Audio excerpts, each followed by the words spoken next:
Oke ya, kita lanjutkan kuliahnya. Apakah ada pertanyaan tentang geometrik random variable? Oke ya.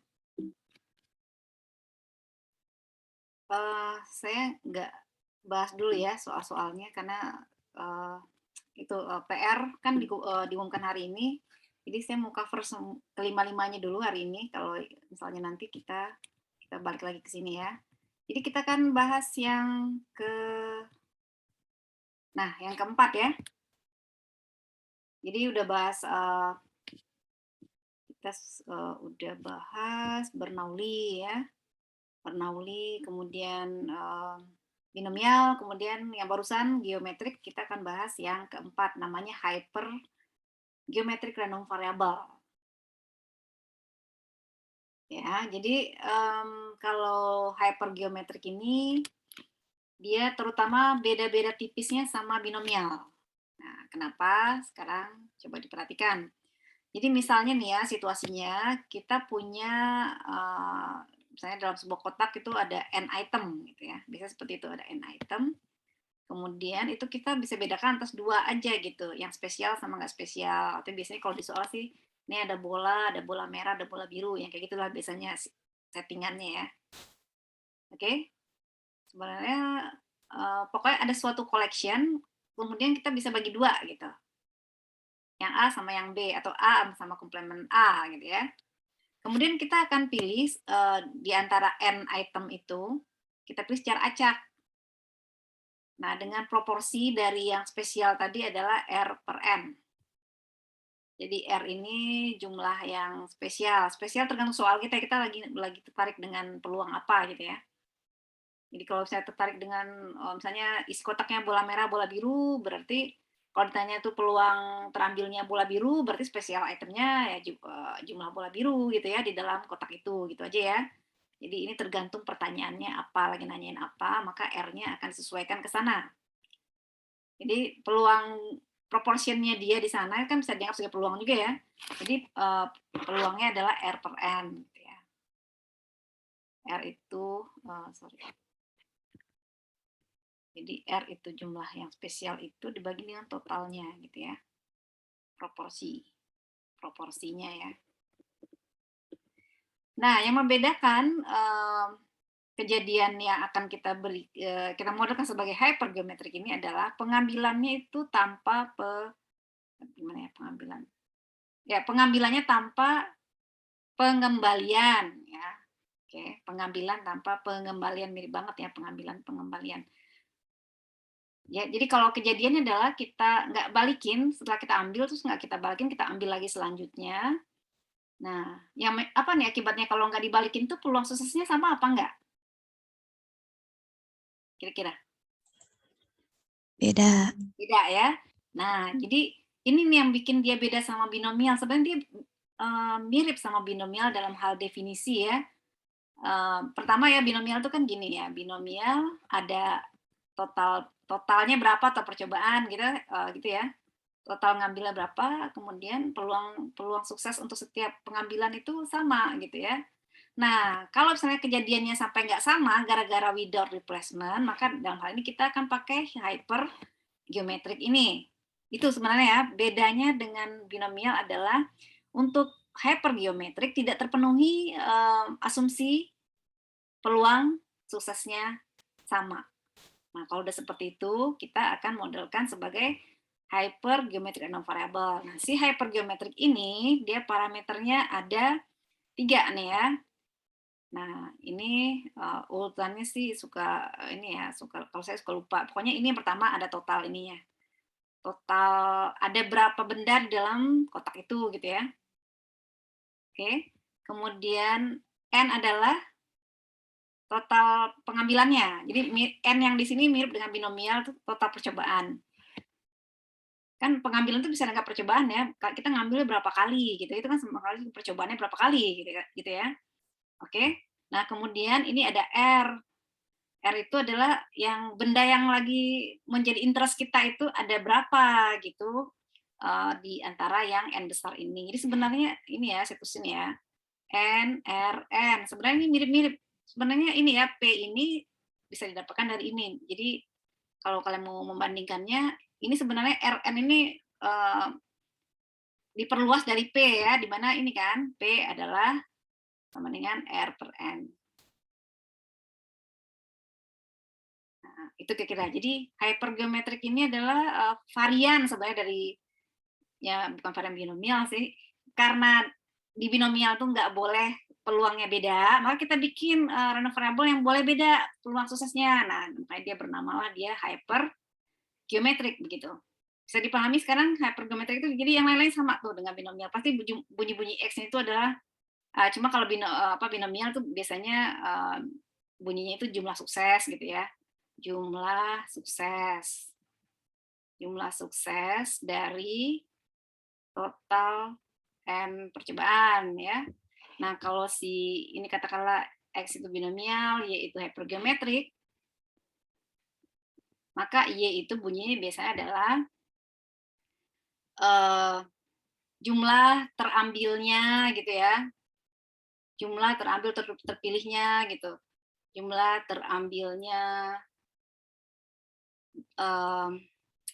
objek tertentu itu, misalnya apa ya di sini ya, item tertentu, terambilnya item tertentu gitu ya, dari total N pengambilan, dari N pengambilan gitu ya. Ini sama-sama ada N-nya ya. Ini jumlah sukses kalau untuk binomial, jumlah sukses dari total N percobaan. Kalau hypergeometry, jumlah terambilnya item tertentu. Jadi terambilnya itu kita kan sebenarnya sukses juga ya, kan tujuannya itu. Jumlah terambilnya item tertentu gitu ya. Sebenarnya equal dengan jumlah sukses dari N pengambilan. Ini perlu saya tuliskan begini, karena ketika ujian esai nanti, kalau Anda salah menuliskan definisi X, itu ya berarti ini dikurangin ya. Misalnya untuk binomial Anda nggak sebutkan nih di X ini total percobaannya berapa, itu dikurangin nilainya. Jadi kalau untuk definisi random variable untuk binomial, selalu sebutkan jumlah sukses bla bla bla dari total berapa gitu ya. Kalau Anda nggak sebutkan totalnya, berarti itu belum memenuhi untuk menjadi definisi random variable binomial. Nah, kalau hypergeometrik kayak gini, jumlah terambilnya item tertentu dari N pengambilan. N pengambilan ini sebenarnya ya sama aja dengan N percobaan ya. Oke, itu tentang hypergeometrik udah dapat, kira-kira dia itu karakternya seperti apa? Ya, mirip sama binomial, cuma sekarang boleh berbeda peluang suksesnya. Nah, karena berbeda peluang suksesnya, maka dia harus dimodifikasi sebagai hypergeometrik. Nah, si hypergeometrik ini sih udah tadi ya, saya nggak usah ulang. Hypergeometrik ini sebenarnya Anda udah sering menggunakan rumusnya, cuma nggak tahu aja kalau dia bernama hypergeometrik. Jadi biasanya kita pakai kombinasi nih ya untuk menjawab peluang hypergeometrik. Saya mulai dari PMF-nya aja ya. Jadi PMF dari hypergeometrik itu adalah, jadi misalnya ini ya, settingannya adalah di kotak itu ada 10 bola gitu ya. Kemudian 4 merah, kemudian 6 biru. Nah, gitu. Pertanyaannya biasanya familiar buat Anda nih. Biasanya kalau geometri itu berapa peluang terambilnya 3 bola merah gitu. Jadi misalnya ya, yang ditanya itu, jadi X adalah misalnya ya, kita tarikin dengan jumlah bola merah nih. X adalah terambil, ya jumlah bola merah terambil. Jumlah bola merah terambil dari berapa pengambilan ya? 5 atau 3 aja deh, dari 3 kali pengambilan. Oke, sekarang kita definisikan dulu nih, X-nya, H-nya parameternya apa aja? Coba tadi H-nya mulai dari NRN. NRN. Berapa aja ini dimasukkan ke dalam sini? N-nya berapa?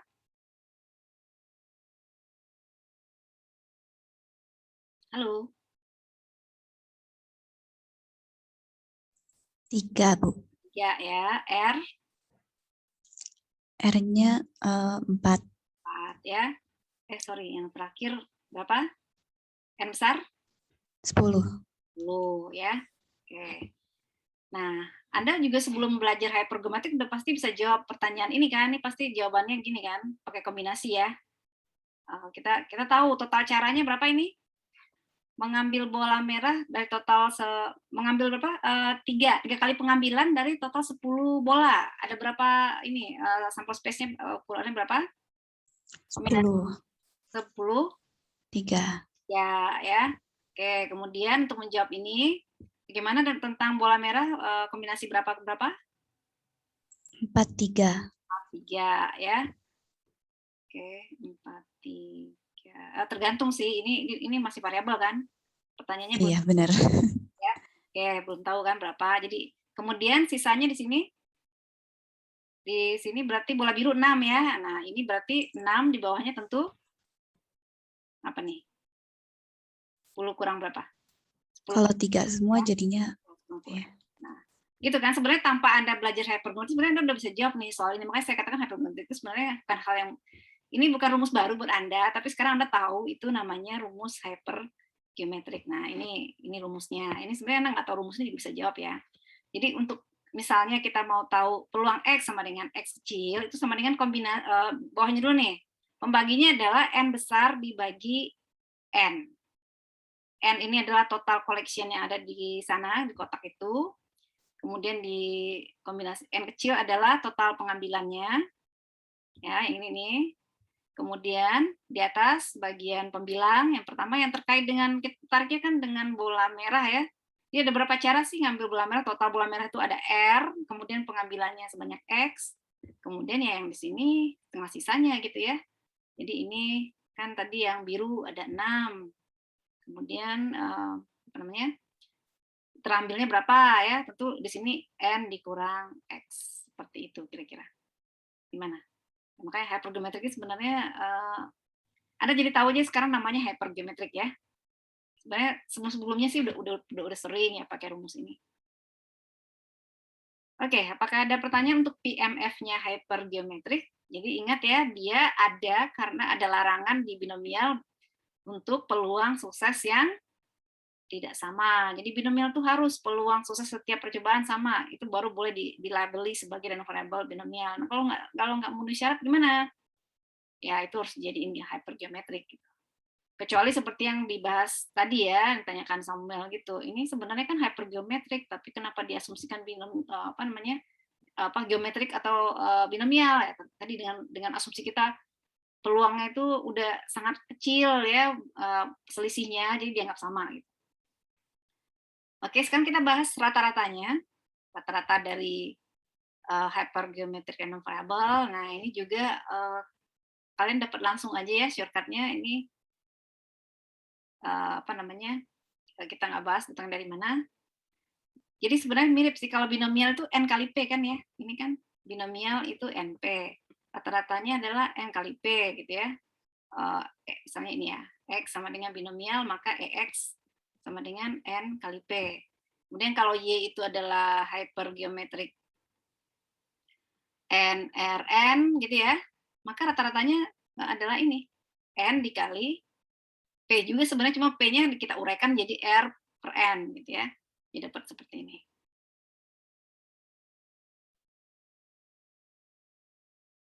Jadi bunyinya apa sih ini? Berarti berapa rata-rata bola merah yang jumlah rata-rata bola merah yang terambil gitu ya. Itu kan bunyinya kira-kira.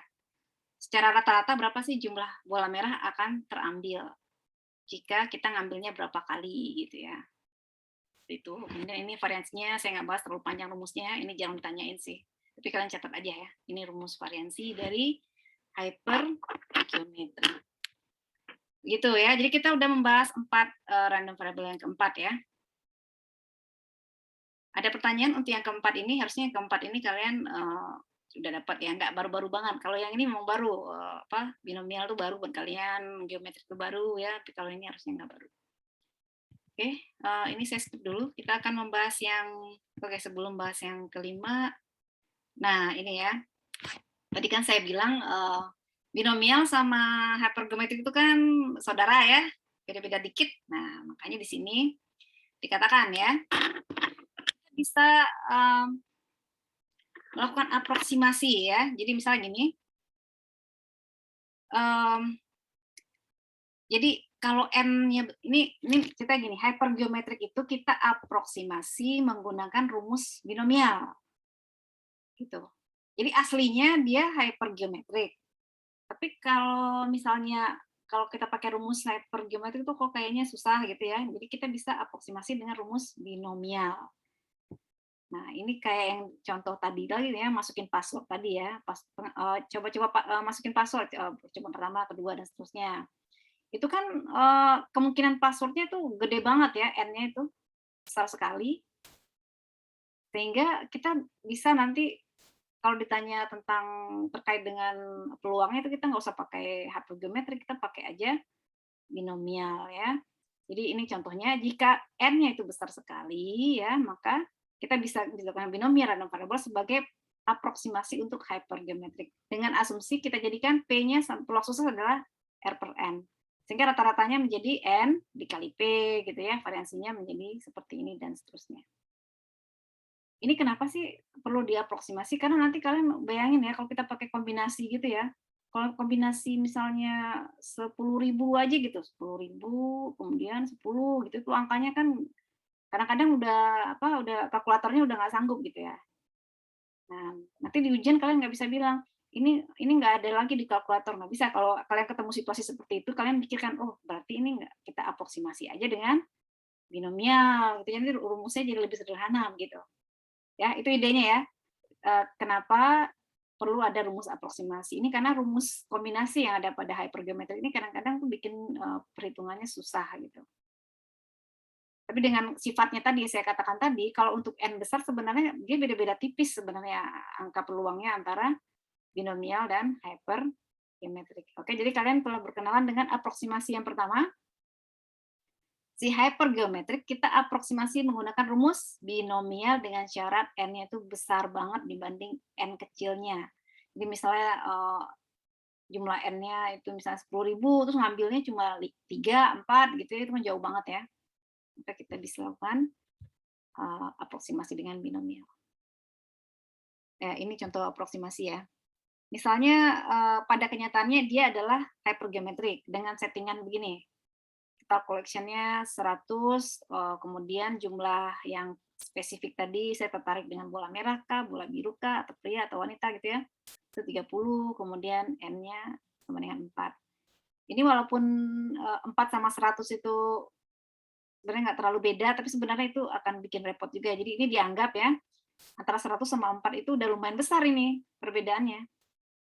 Ini ada 100 collection tapi ngambilnya cuma 4. Nanti kalau cari kombinasinya itu bisa, sebenarnya ini masih mungkin buat dicari kombinasinya, tapi ini aja kalian perhatikan ya, untuk kasus ini aja ini udah bagus aproksimasinya, perhatikan. Jadi kalau misalnya kita aproksimasi dengan binomial random variable, maka kan untuk menghitung dengan binomial kita perlu perlu p ya. N-nya sih sama ya, n-nya udah ada, tapi p-nya belum kan. Nah, p-nya kita dapatkan dari r per n. Oke. Nah, setelah kita dapatkan P sama dengan R per N, maka kita masukkan ke rumus binomial. Nah, perhatikan di sini. Ini kalau kita terapkan rumus binomial, maka didapatkan di sini angkanya 0,6. Sedangkan kalau kita pakai hypergeometrik, dia dapatnya ini. Ini di slide sebelumnya yang belum kita bahas, ini cuma saya tunjukkan bahwa emang beda-beda tipis ya.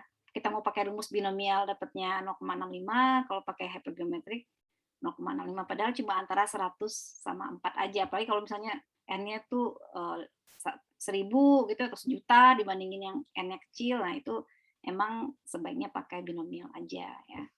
Seperti itu. Apakah ada pertanyaan tentang aproksimasi kita mengaproksimasi hypergeometrik menggunakan binomial random variable? Apakah bisa dipahami? Oke, kalau misalnya bisa, oke kita lanjut ya yang terakhir ini. Semoga kita akan bahas yang kelima nih yang terakhir. Oke. Oke, ini dia namanya Poisson random variable. Yang membedakan dia dengan yang sebelum-sebelumnya, Ini saya tulis ya. Ini dia mirip-miripnya sama ini, binomial sama hypergeometrik, kemudian Poisson. Ini dari sisi definisi random variable dia mirip. Kalau geometrik itu udah jelas beda sendiri lah ya. Kenapa beda sendiri? Dia bicara jumlah mencoba sampai sukses ya. Yang lain tuh nggak kayak gitu karakternya. Ya, yang lain tuh biasanya ada berapa sukses semua sebenarnya nih. Binomial kan jumlah sukses. Hypergeometrik juga bisa kita anggap sebagai jumlah sukses kan? Kan tertariknya dengan terambilnya suatu item tertentu gitu ya. Itu kan juga suksesnya begitu gitu ya. Nah, kalau Poisson random variable yang kita bahas ini sebenarnya juga sama juga gitu. Perhatikan ya, dia sebenarnya sama nih, yang 3 ini beda-beda tipis. Itu yang makanya kalian harus paham nanti bedanya di mana. Nah, yang membedakan si Poisson random variable dengan binomial aja ya, kita bahas ya. Saya ulang ya. Dalam hal jumlah sukses semuanya sama. Semuanya tentang jumlah sukses nih, tiga-tiganya. Oke. Yang membedakan si Poisson apa dengan yang lainnya ya?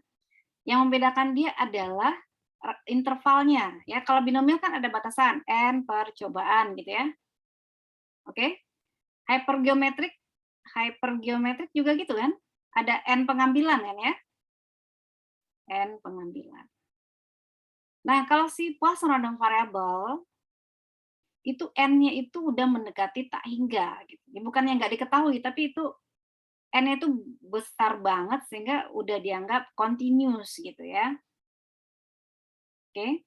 Jadi untuk Poisson random variable, jumlah sukses pada suatu interval yang udah dianggap continuous, udah nggak bisa dihitung lagi itu berapa percobaan. Nah, contohnya kejadian-kejadian yang bisa dimodelkan sebagai Poisson random variable. Misalnya ya, jumlah kerusakan pada suatu item. Kenapa ini oke, ini jumlah sukses juga kan? Definisi suksesnya adalah ketemu rusak. Jumlah yang rusak. Jadi kalau misalnya kita sampai kita ketemu kerusakan itu sukses gitu ya. Terus dihitung tuh jumlah defeknya berapa.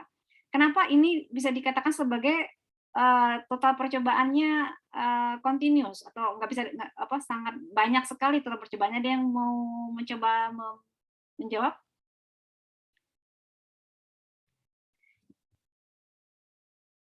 Oke, saya kasih mungkin pertama saya kasih contoh juga ya. Kalau jumlah defect pada item, misalnya defect ini kayak kegores gitu ya, katakan mobil aja ya, itemnya itu mobil. Mobil tuh kalau kegores itu lokasi goresannya bisa dihitung nggak sih titiknya di mana gitu? Menurut Anda gimana?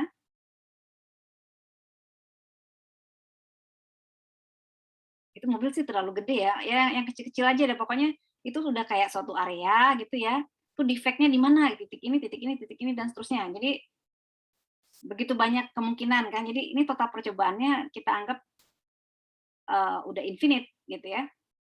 Setuju kalau titik kerusakannya itu infinite?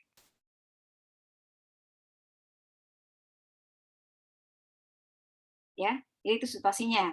Jadi kalau sudah bicara jumlah kerusakan pada suatu item, berarti kan nggak bisa ditebak ya, bisa dan seterusnya. Nah kemudian bisa juga ini ya, jumlah email yang datang pada 1 jam. Kenapa dikatakan 1 jam ini n-nya itu nggak kehitung? Kira-kira ada yang mau ngasih pendapat nggak? Karena uncertain, Bu, nggak bisa dipastikan gitu. Bisa sama sekali nggak ada dan bisa banyak banget gitu, Bu. Ini dulu, Samuel ya? Dava, Bu, sorry. Oh, Dava, sorry. Nah, kalau 1 jam itu kan kita bisa tergantung mau sedetail apa kan ya. Bisa dalam satuannya apa? Kita potong jadi menit ya kan? Kita potong jadi detik, lebih banyak lagi gitu ya. Kemudian mau milisecond juga bisa gitu. Itu maksudnya. Jadi 1 jam itu kita anggap sebagai n buah percobaan itu banyak banget gitu. Jadi total percobaannya sangat banyak, tergantung kita mau serigid apa gitu ya. Itu ya Dava ya, bisa dipahami Dava? Bahwa ini n-nya itu infinite, 1 jam. Oke, Bu. Oh iya. Oke ya. Nah, begitu juga kalau jumlah, telepon yang apa, jumlah salah sambung pada satu hari. Satu hari itu juga sebuah itu ada batasannya sebenarnya ya, N-nya itu banyak banget di satu hari ya, seperti saya katakan tadi kalau 1 jam aja bisa dipotong-potong, apalagi satu hari itu N-nya itu banyak banget ya, seperti itu. Jadi ini situasi yang dimana kita akan modelkan sebagai Poisson random variable. Jadi biasanya dia nggak akan sebut N-nya, tapi dia akan sebut ininya, sesuatu apa namanya ya, suatu interval ya, interval yang, ya yang kita kalau mau ngitung sih bisa ya, tapi biasanya kita nggak mau terlalu detail lah, ini ada berapa kali percobaan begitu. Gitu kira-kira. Dapat nggak kira-kira ini bedanya sama binomial apa, sama hypergeometri apa, dan seterusnya. Ini yang penting banget ya. Kira-kira kalian udah dapat feel-nya nggak kalau ketemu soal gitu, wah ini pasti Poisson ini gitu. Dan perhatikan ini kan discrete random variable pasti bicara di depannya itu number, number, number ya. Kenapa saya perlu tekankan ini? Karena nanti ada kebalikannya Poisson. Jadi dibalik gitu kayak geometric random variable tadi. Dia nggak bicara jumlah sukses, tapi berapa kali mencoba sampai terjadi sukses. Nah, ya. Jadi kalau si Poisson random variable sama dengan binomial sama hypergeometrik, bunyi dari random variable itu jumlah seperti ini. Bisa dipahami? Oke, tinggal dikit ya. Oke, jadi si Poisson itu seperti itu. Dia bicara jumlah sukses pada suatu interval, enaknya gitu ya, suatu interval tertentu, ya intervalnya T. Kalau kita mau T itu bisa kita sebutlah total percobaannya berapa, ini saking T itu, ini kita nggak sebut total percobaannya. Simbol dari si Poisson random variable adalah P atau POI ya, ada juga buku lain tuh POI gitu. Sebenarnya lebih baik POI aja, saya lebih suka nulisnya POI gitu ya. Kayak Bernoulli ya, binomial saya lebih suka nulisnya bin ya, sebenarnya kalian jangan nulis kayak gitu, bin, jangan B doang ya. Kalau misalnya hypergeometrik sebaiknya ditulis aja hypergeometrik. Ya, oke, itu masalah nama aja. Jadi itu Poisson itu ya. Jadi ini Poisson ini dia punya parameter alfa namanya. Alfa, di mana alfa itu adalah kemudian lambda kali tan. Sekarang kita bahas nih, siapa sih lambda? Nah, perhatikan ya, si Poisson ini kan tadi bunyinya kayak gini nih, bunyinya jumlah defect pada suatu item apa-apa, terus peluang suksesnya di mana gitu ya. Nah, kalau udah ketemu soal yang nggak ada peluang suksesnya, tapi bicara rata-rata kejadiannya per satuan waktu, maka itu adalah salah satunya ya, bisa jadi adalah Poisson. Karena ada lagi yang lain yang menggunakan lambda tapi bukan Poisson ya. Jadi lambda ini misalnya ya, lambda ini biasanya bunyinya misalnya 3 kali per hari gitu. Atau misalnya 10 orang per jam. Jadi ini red ya, 10 orang per jam. Kemudian apalagi misalnya apa yang di belakangnya itu yang tadi ini. Nah, yang ini nih, per jam, per hari, per halaman, per sekian dan seterusnya. Jadi per interval tertentu ya. Jadi ini satuannya adalah frekuensi dibagi interval. Itu rep ya. Ini namanya rep. Di lambda tuh rate-nya berapa. Jadi lambda adalah rata-rata terjadinya event pada suatu unit interval tertentu. Jadi kalau yang lain itu binomial itu pakai P, geometrik pakai P. Nah, si Poisson itu nggak ada P-nya, yang diketahui itu rata-rata jumlah kejadiannya gitu ya. Jadi menariknya begini si Poisson ini, pasti rata-ratanya diketahui. Gitu. Sampai di sana jelas? Jadi kan harus mengaitkan dengan random variable sebelumnya nih. Jadi sebenarnya kalau di soal juga ketahuan sih ini kalau dia bukan binomial ya. Kalau binomial itu pasti ada diketahui peluang sukses berapa, total percobaan berapa. Oh, itu pasti itu binomial gitu ya. Kalau misalnya hypergeometrik biasanya dia ini dia bilang oh ini ada totalnya sekian, yang sifatnya begini sekian gitu ya. Itu ciri-cirinya hypergeometrik. Nah, kalau Poisson dia pasti nggak pernah sebut-sebut total percobaannya, tapi dia sebut suatu interval ya, entah jam, entah hari dan seterusnya. Kemudian dia kasih tahu rate-nya, rate ini. Rate-nya kayak tadi tuh 3 kali per hari, 10 orang per jam, dan lain-lain. Oke, kemudian T itu intervalnya berapa. Nah, kemudian alfa itu adalah lambda dikali T. Ya, mungkin itu dulu ya. Kemudian rumus PMF-nya, ini terima aja ya, rumus PMF-nya adalah epsilon pangkat min alfa, alfanya ini lambda kali T, dikali alfa pangkat X yang ada di sini, dibagi X faktorial. Kemudian karena dia mirip dengan binomial, mirip dengan binomial, tapi nggak ada batasan n-nya ya. Jadi dari 0, 1, 2, dan seterusnya. Oke, silakan ada pertanyaan. Ini biasanya sih mahasiswa agak sulit memahami Poisson random variable ya. Biasanya makanya saya stop dulu deh sampai sini. Silakan apakah kalian ada pertanyaan tentang Poisson random variable? Terutama bisa bedakan nggak dia dengan yang sebelum-sebelumnya, terutama saudaranya ya, si binomial dan hypergeometrik. Kalau sama geometrik sih dia nggak ada mirip-miripnya ya, si Poisson ini. Silakan.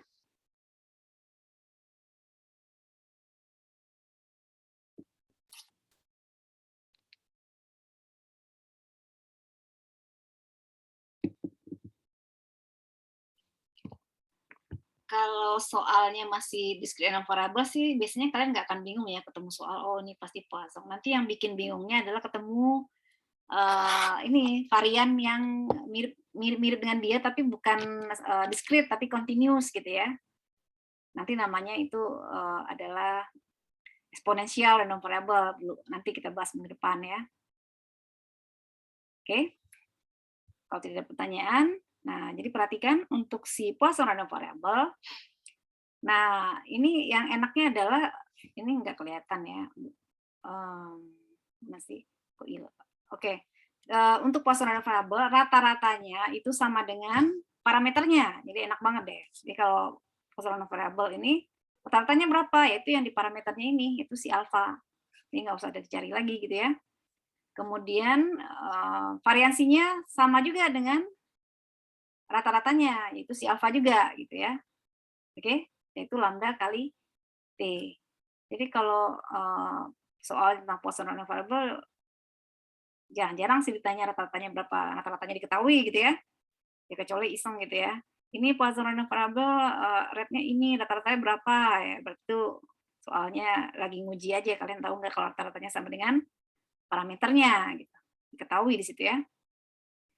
Nah, kemudian si DF-nya ini sih sama aja dengan yang tadi, sigma dari PMF-nya ini. Jadi yang penting sih PMF-nya nih, yang paling mungkin baru buat kalian itu adalah PMF-nya si Poisson random variable. Kita harus pakai ini epsilon pangkat min alfa, alfa pangkat X faktorial. Biasanya yang paling sulit tuh bagi mahasiswa adalah menentukan ini di kalimat ini rate-nya yang mana gitu ya, T-nya yang mana, itu biasanya.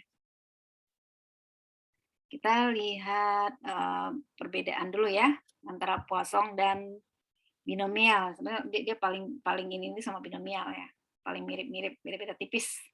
Oke, kita lihat ya dari sisi discrete, dua-duanya discrete, oke? Yang namanya juga spesial discrete variable, Poisson discrete, binomial discrete. Yang membedakannya adalah Poisson ini infinite, ini kan? Kalau apa namanya? Kalau binomial ada batasnya ya, sampai n, oke? Kalau binomial sampai n, kalau Poisson itu infinite. Kenapa kira-kira dia infinite? Ada yang mau kasih pendapat? Kenapa Poisson itu infinite?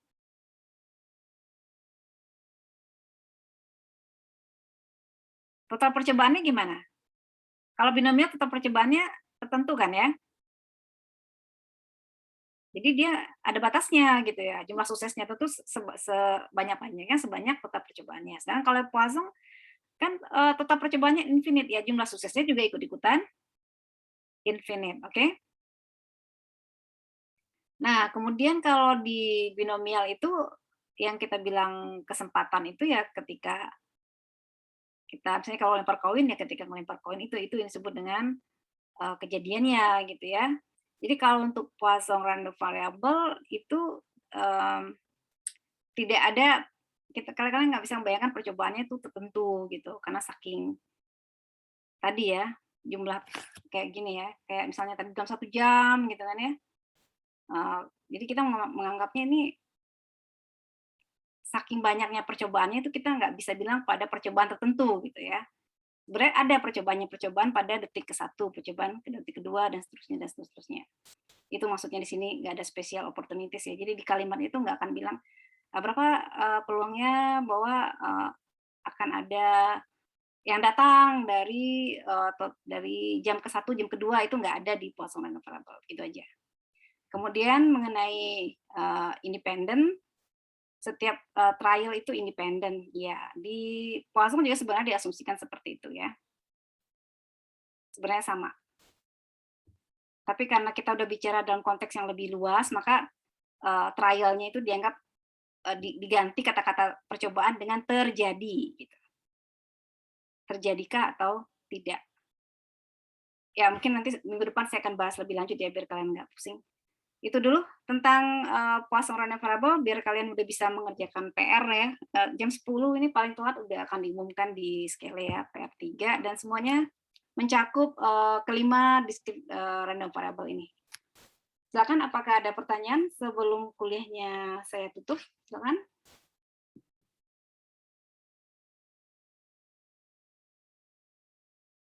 Jadi kita udah bahas 5-5 tapi belum dalam ya. Jadi hari apa ya? Hari Selasa ya. Saya akan bahas soal-soal tadi ya, soal-soal yang kita skip tadi. Bagaimana? Apakah ada pertanyaan? Silakan.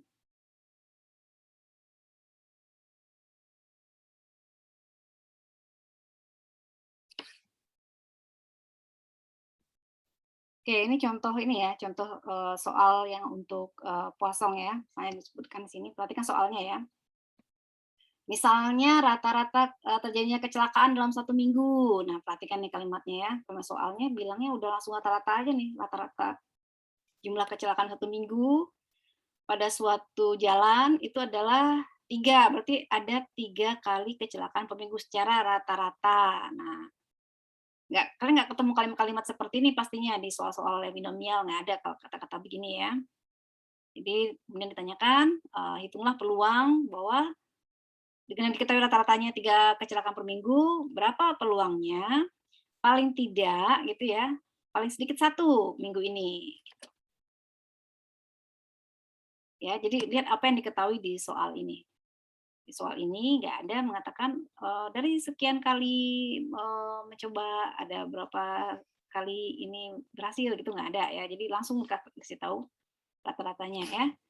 Jadi itu ciri-cirinya Poisson Random Variable. Jadi di sini intervalnya adalah 1 minggu, kemudian rata-ratanya adalah 3 per minggu gitu ya.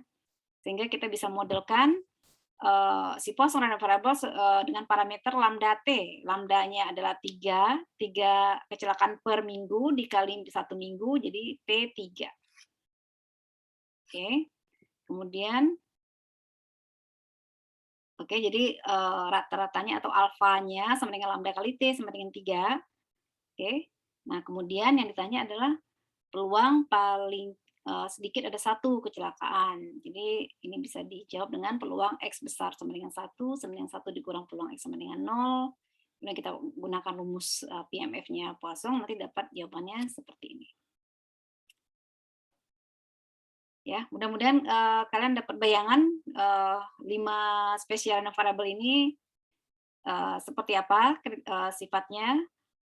Saya kasih tambahan ya, dari yang 5 tadi memang yang mirip tuh 3 aja ya, binomial, hypergeometrik, sama Poisson, tapi ya juga sebenarnya ada perbedaannya juga ya. Kemudian ada geometrik yang beda sendiri gitu ya. Kemudian Bernoulli udah jelas lah dia paling simpel, itu nggak usah dibahas ya. Oke, seperti itu. Apakah ada pertanyaan? Oke, kalau nggak ada, kuliahnya sampai di sini ya. Ya jangan lupa nanti akan diumumkan PR 3, deadline-nya minggu depan ya. Deadline-nya minggu depan hari Kamis tanggal 11. Oke. Kemudian minggu depan juga akan ada mini quiz ya. Mini quiz-nya terkait ini spesial discrete random variable juga. Hari Kamis juga. Oke, kalau nggak ada berarti saya cukupkan. Terima kasih untuk partisipasinya pagi ini. Selamat pagi. Selamat Pagi, pagi, Bu. terima Pagi, kasih. selamat kembali, Bu. Terima kasih, Bu. Terima kasih, Bu. Ibu.